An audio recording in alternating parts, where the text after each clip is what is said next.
morning, students. Now today we are going to start with our second lecture of chapter number 9 that we have started yesterday.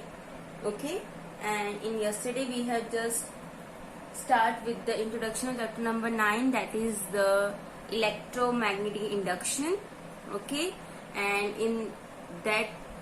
in our previous lecture of this chapter, means the first lecture of this chapter, we have studied about the magnetic flux. Okay, and the experiment done by the Faraday and Henry in that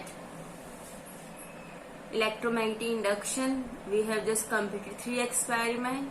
Okay, conclusion we have done, and we have just concluded the definition of electromagnetic induction. Now today we are going to start with the Faraday's laws of electromagnetic induction. Now from the experiment observation, Faraday gave 2 laws of electromagnetic induction, which are called Faraday's law of EMI, means electromagnetic induction. Okay, so in that the first law is first law. 2 law he gives. Okay, so first law is when magnetic flux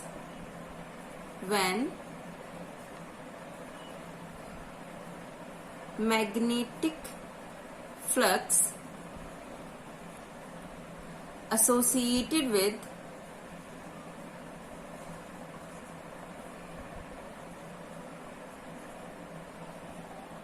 a closed circuit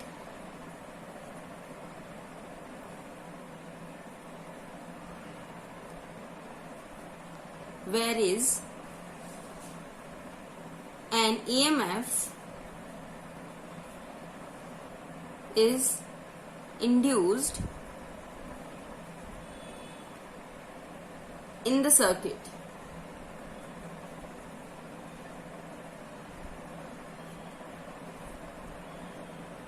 If the circuit is closed,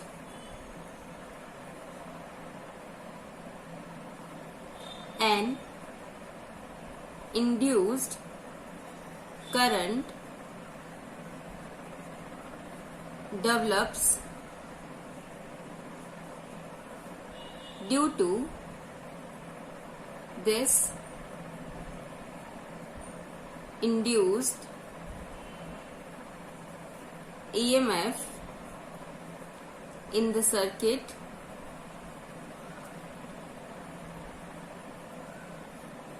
The induced current persists as long as the magnetic flux is varied. Okay, this is the first law of Faraday laws of electromagnetic induction.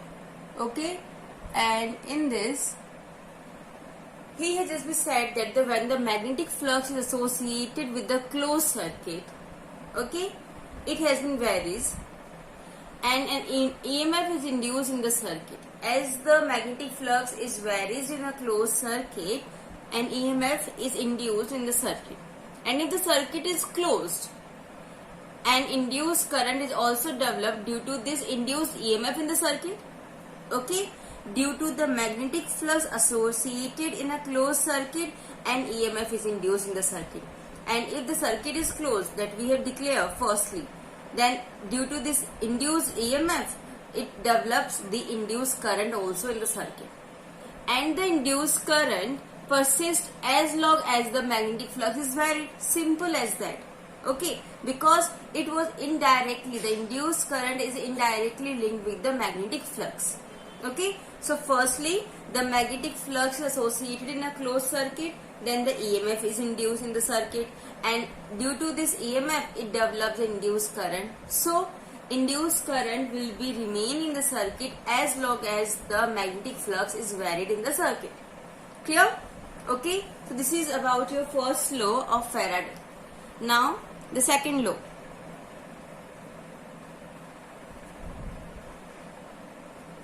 Second law. In the second law, according to this law, the magnitude of the induced EMF is equal to rate of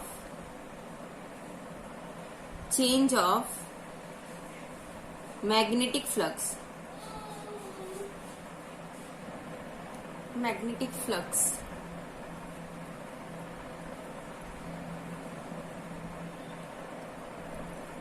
associated with coil.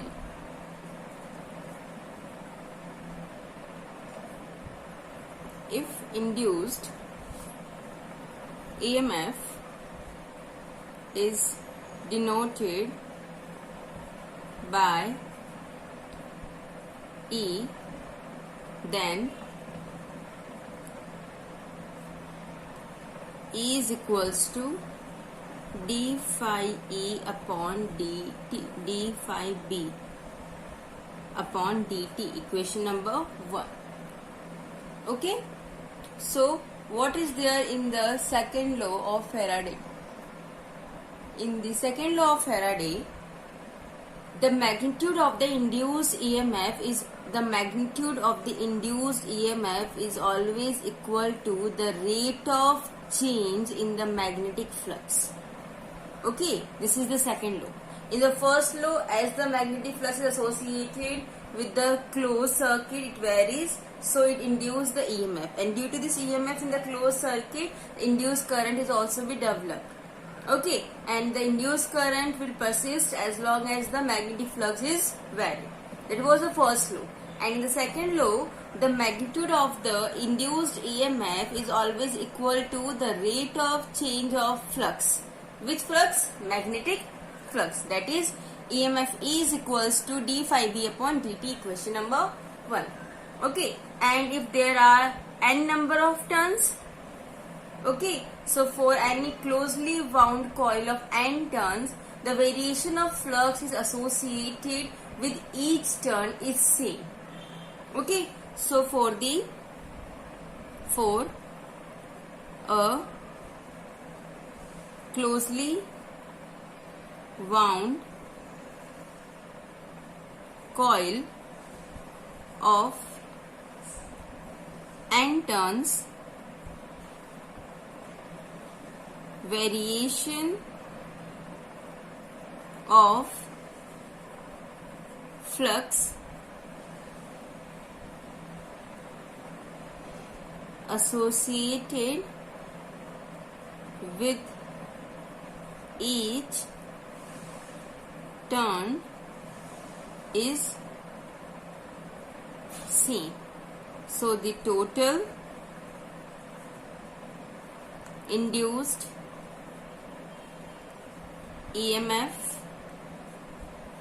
is equals to minus n d phi B upon dt, equation number 2. Now what does the negative sign indicates here? Here the negative sign means it will just give you the Lenz law.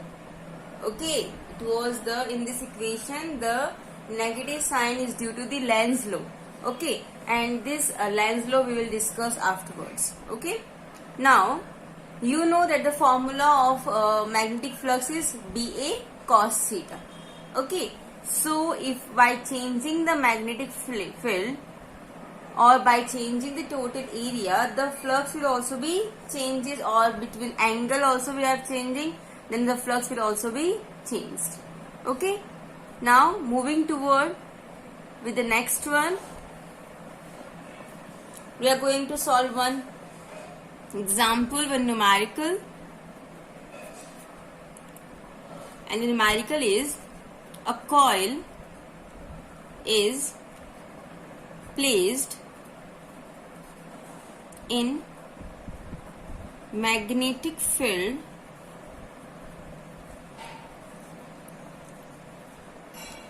B so that its plane is normal to the field.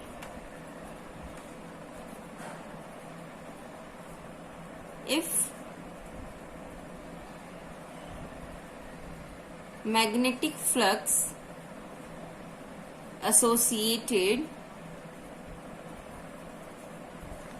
with coil is phi b is equals to 2t square minus 6t plus 9 meter Weber, then find the induced EMF at t is equals to 5 seconds. Okay, a magnetic field is there, a coil is placed in a magnetic field, okay, and which is perpendicular to its plane. Now the value of the flux has been given in the question and the time will also be given.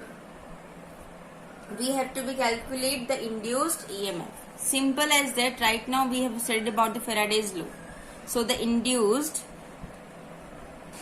EMF E is equals to minus d phi b upon dt.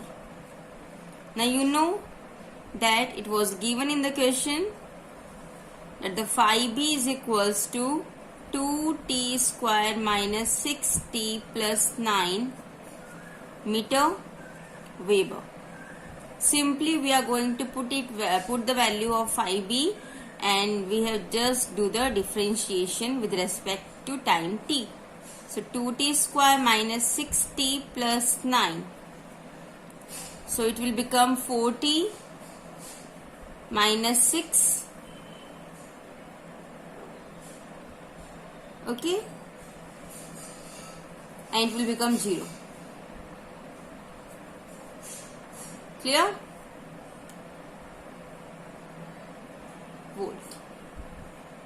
Okay, now what we have to do now? We have to keep the value of time t, which is given in the question that we have to calculate it for the 5 seconds. So at t is equals to 5 seconds, E is equals to minus 4 into 5 minus 6. 20 minus 6 is your 14, and it will become minus 14 millivolt. This will be your answer. That was the milliweber. Okay, this will be your answer. Clear? Okay, so this is how the simple numericals are coming for such type of the questions. Now moving toward the next topic, and that is your Lenz law. Either from the Faraday's law or from the Lenz law, one of the question has been come in your exam, in your board exam. Okay, now what is Lenz? As you know, the Faraday's laws, we can find the magnitude of the induced EMF, but the direction of induced EMF and the induced current is given by the Lenz law. It was not given by the Faraday's. Faraday's only be able to give us the value of magnitude of the induced EMF, and direction of it has been given by the Lenz law. Okay, so according to Lenz law, the polarity of induced EMF and direction of induced current in the circuit is such that it opposes the change in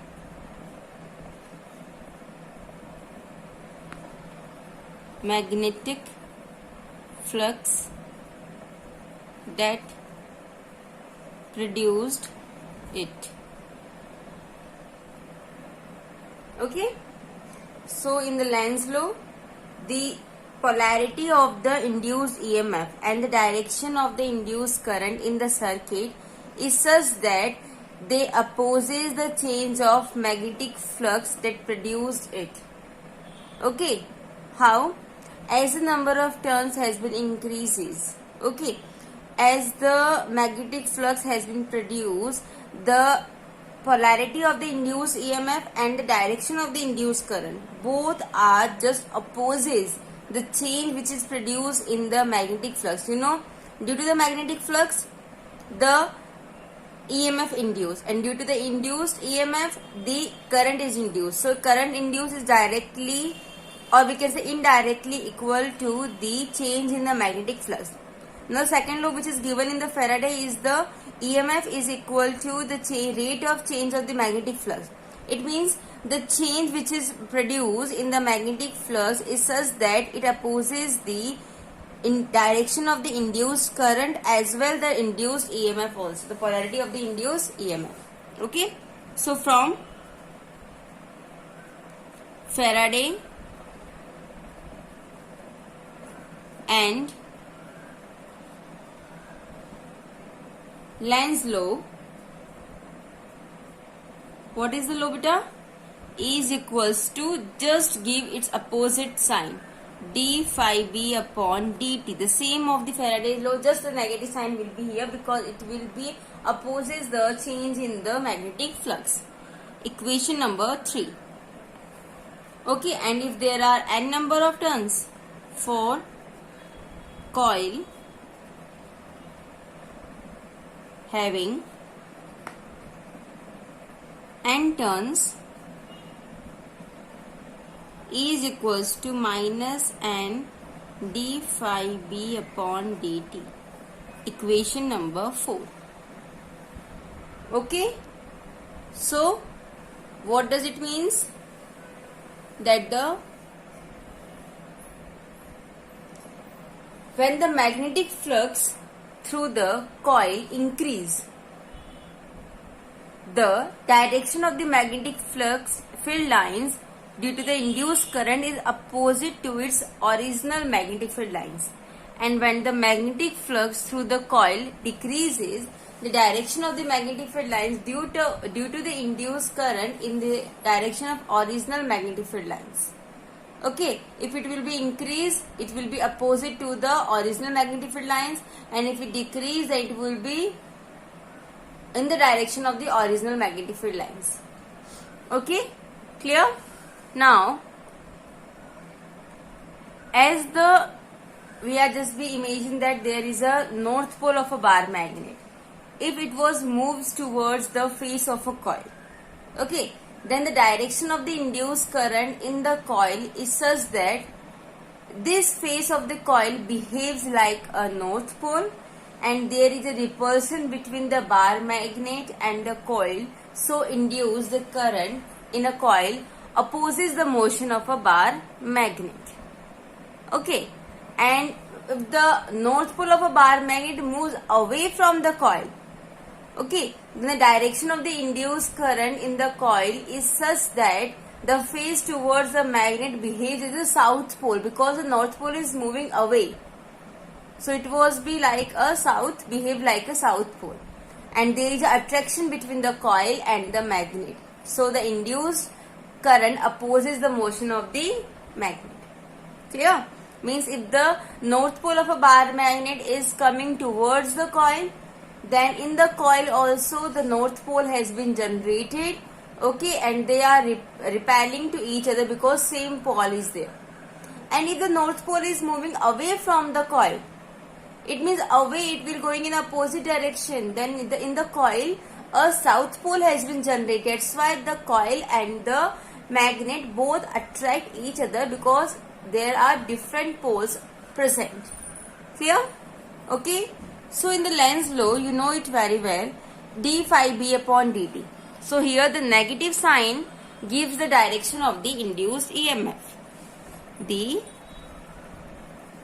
negative sign gives the direction of induced EMF. And what will happen if an open circuit, or we can say open coil, is used in place of a closed circuit? Then in this case EMF is induced due to the variation of the magnetic flux, but there is no induced current will be present. Okay, because the current should be present in only in a closed circuit, in a closed coil, not in an open coil. So due to the variation in the magnetic flux, the induced EMF is there, but induced current will not be present. Clear? Okay. Now even that the Lenz's law will also give you the conservation of energy. Okay. Theoretical topic is this. I am just explaining you out. If you want to write, you may write in your own language. I am just going to explain you out. Okay.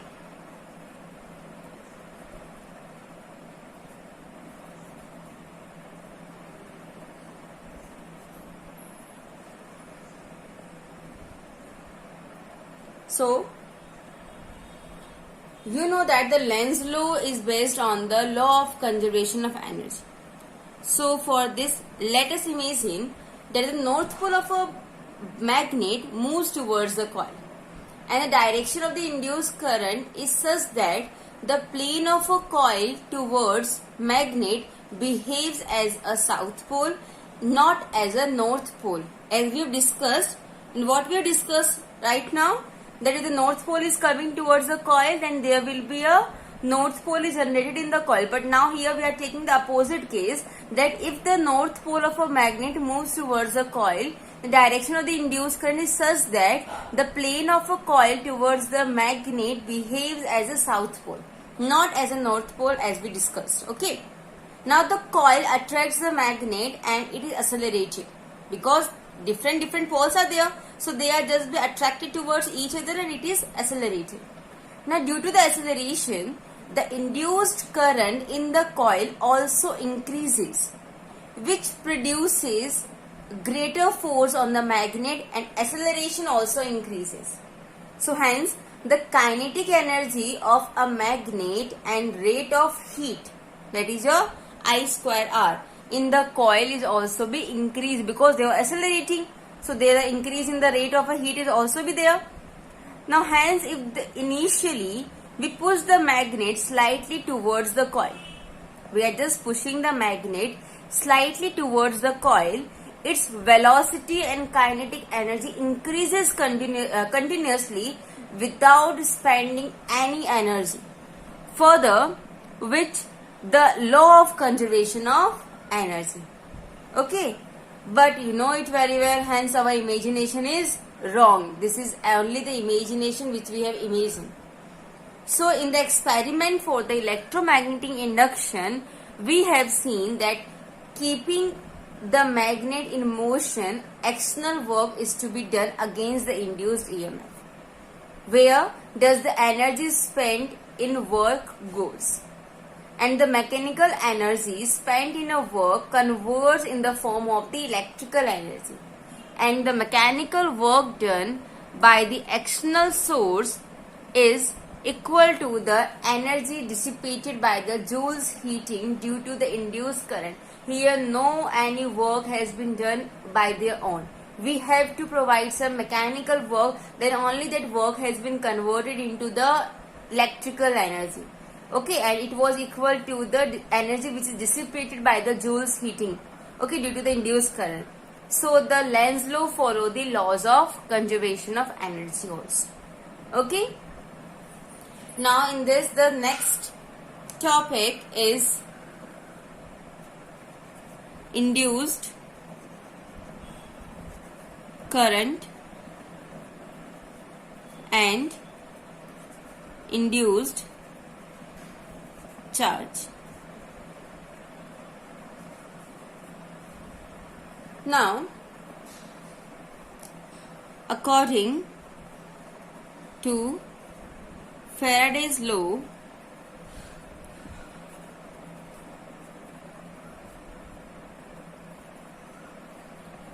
induced EMF in coil having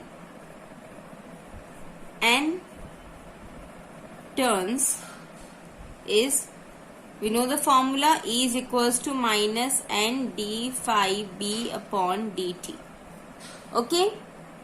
Now, in this, if area vector A of coil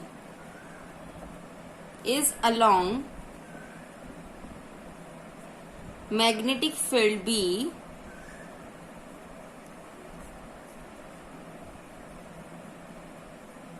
then magnetic flux phi is equals to BA.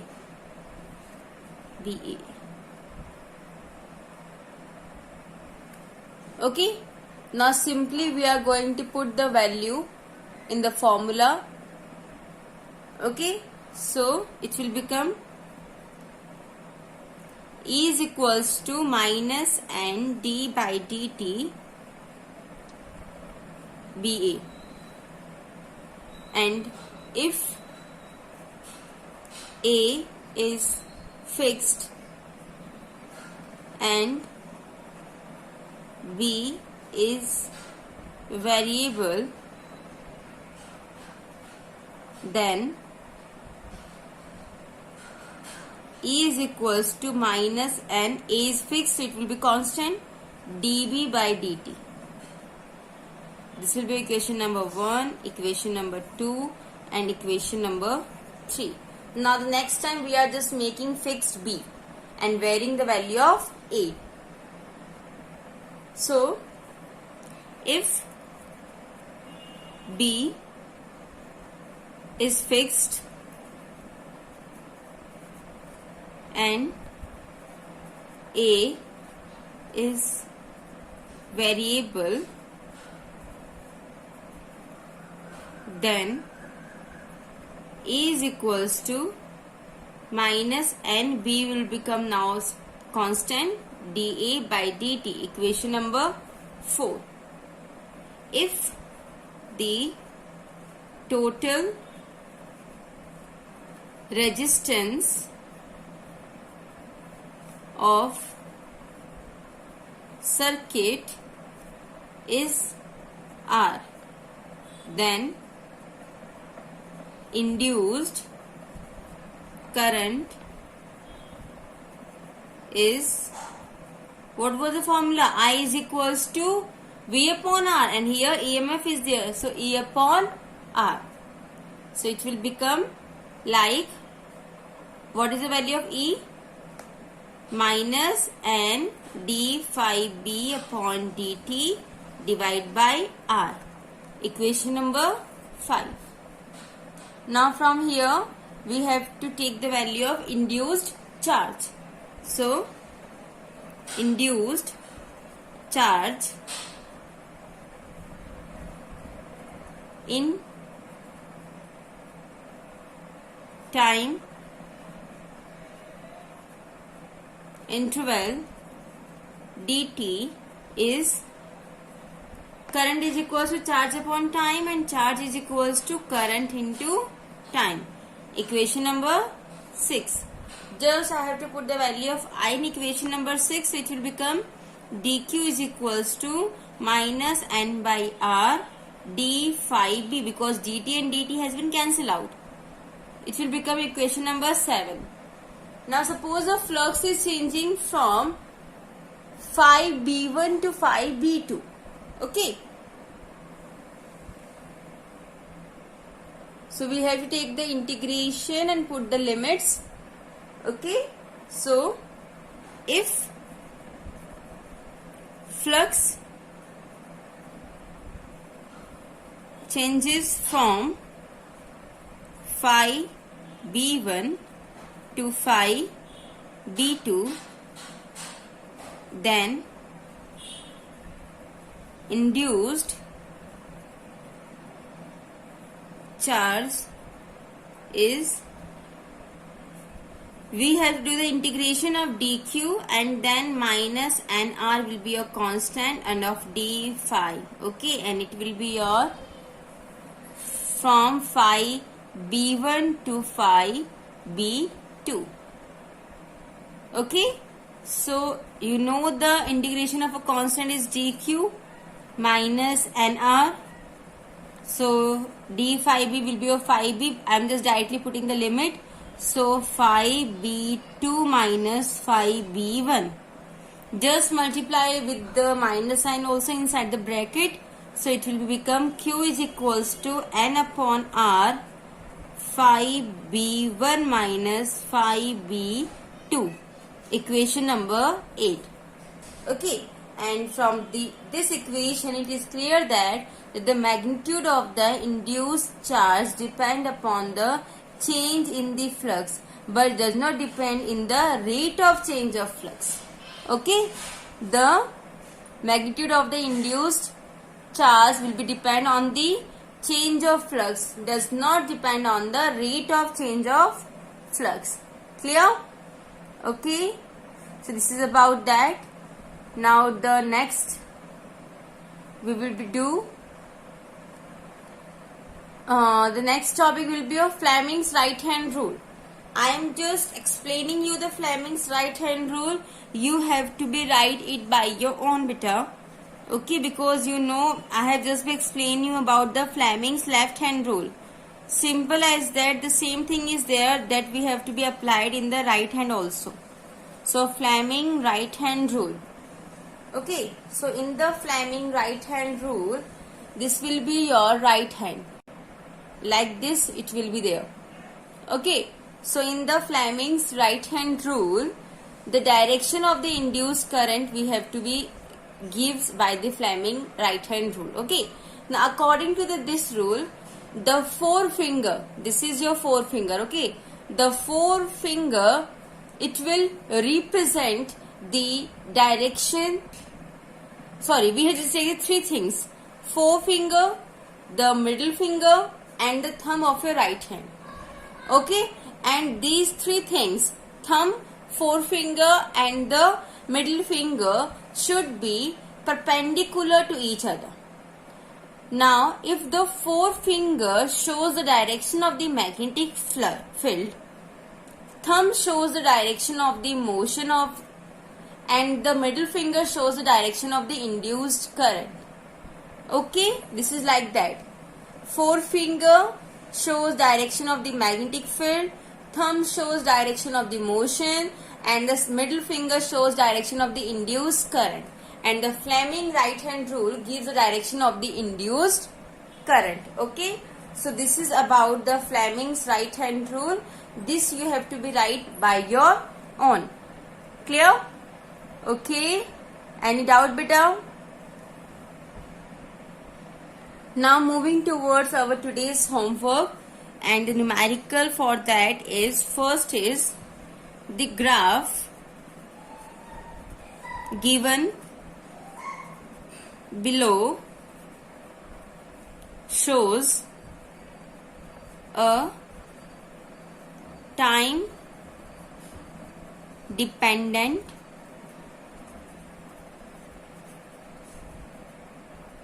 magnetic field B quantity that exists uniformly over a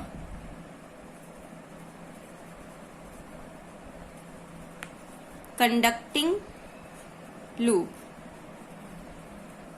Direction of magnetic field is normal to the plane of loop.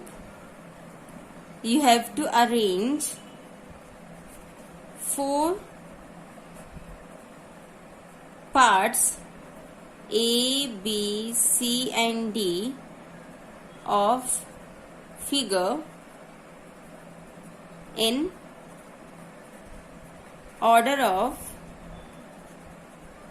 induced EMF, first greatest. Okay, and the graph is like this. A graph is between the magnetic field BT and the distance S, slightly from starting from here, then moving here, then this, and then like this. I'm just making its partitions so it will be easy for you just to understand it. This will be the initial P naught. Okay, A portion, this will be the B1. Now this will be the C and this will be the D. Okay, now you know the induced EMF formula, d phi b by dt. You have taken it in a magnitude form and the flux will be BA. Okay, so A will be a constant, area will be constant, so it will means E is equals to A will take it as a constant, so dB by dt. Okay, like d phi by dt, so phi is equals to BA, A is your constant, so dB by dt, A is a constant which has been converted into proportional sign. So E is directly proportional to dB by dt in a magnitude form. That's why we are not taking the negative sign here. Now starting in the first portion, if you are taking the part A, so it will be 0. EMF is 0. Taking the second part, so it will at B naught. So B naught minus 0, final minus initial, B naught minus 0. So time will be 2t minus t, so B naught upon t. Third will be 0, again the constant is coming. Okay, so B naught is const 0, so the flux will also be 0, sorry, the EMF will also be 0. Taking away the third one. Third one is just imagine that it will be B naught. So B naught minus 0, 5t minus 3t. Okay, so B naught upon 2t. Okay, so if we are just be arranging them in a decreasing order, then value of EB, then ED, then EC and E both are equal. Okay, clear? Got my point? This is your homework. Just try by your own. Try it once. You can understand what is the concept here. Okay. Moving toward with the next question. And the next question is, a coil of area 1.6 centimeter square having 50 turns placed in magnetic field of 1.8 Tesla in 0.3 second. The plane of coil is normal to the direction of magnetic field lines, find the amount of charge flow in coil if its resistance is 10 ohm. Okay. Now the flux is phi is equals to BA. The value of B and A is given, so you have to be convert into the meter square. Then you can easily get the value of phi. Now the induced EMF N d phi by dt in minus form. So value of N is given, d phi b you have to be calculated, and time is given 0.3 second. Again you have to be calculate the value of EMF E, and the induced current is about EMF upon R. The R is given. Put the value. Just take it in the magnitude form, so negative sign will not be there. Then you have to calculate the charge also. Charge equals to current into time. Time is given. Current you have to be calculate. Okay. So all the things has been calculated easily. So you just be try the once the question. Okay. This is your homework. Clear? Tomorrow we will moving to forward with the next topic of our chapter. Okay. Thank you. That's all for today.